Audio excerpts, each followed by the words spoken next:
So far so good when it comes to the banks and stress test number 9. And let's pull the lens back for a little bit. I've covered banks for 3 decades. For the first 2 of those decades, there was no stress test. And this stress test is still very stressful. It's the biggest change ever in unemployment. They assume unemployment goes to 10%, an 8% decline in GDP, a 1/4 decline in home prices, a 1/3 decline in commercial real estate, and a 1/2 decline in stock prices. So after this hypothetical stress test, the Fed in round 1 determined that the banks had enough capital to withstand a global financial crisis and still well exceed the minimum ratios. By the way, exceed the minimum ratios by even more than they did last year, by another 100 basis points on the minimum ratios. And so that was last week, and the results were positive. This week, the banks apply to put forward their capital return plans, and they'll get approval for that or not. How big the capital return plans are they going to be, and will they all get approved? We think they will get approved. The question is, do they get approved as much as the banks would like?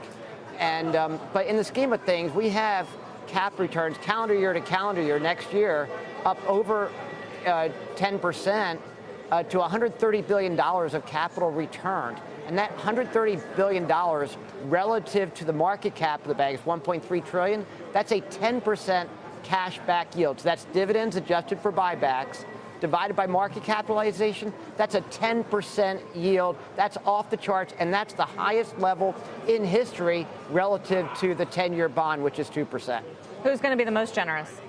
Well, Citigroup stands out on so many measures. They're still recovering from the financial crisis, increasing their payout rate, returning a lot of capital. But in addition, when you're returning as much capital as they're returning and you're trading close to tangible book value, it really makes a difference. So Citigroup is our favorite in stress test. It's also our favorite bank stock among U.S. banks. But going back to the whole sector, if you do get a 10% cash back yield, that's the bank's management and the regulators saying they have enough scope to give that much capital back to shareholders. So what are investors missing if they're pricing them such that it's possible to have a 10% cashback yield? I mean, this is almost the opposite from before the financial crisis. Before the financial crisis, remember, I was negative for 17 years on U.S. banks. That's 17 years. And before the financial... So you got it a little early. Yeah, a little early, I'd say.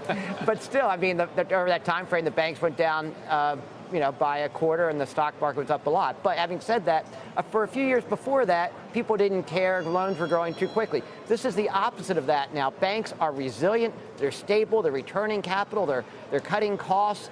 It's a cash flow machine.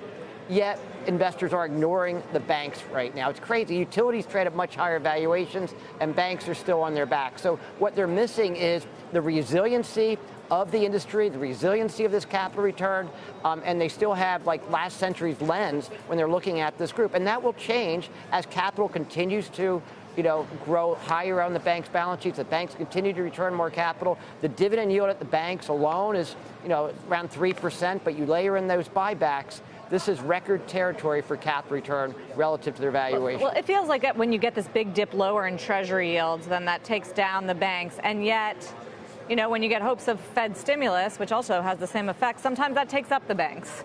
So which is it? Well, this is just one big group think. I mean, again, I've been doing this for 30 years, and people are like, oh, the flatter yield curve, sell the banks.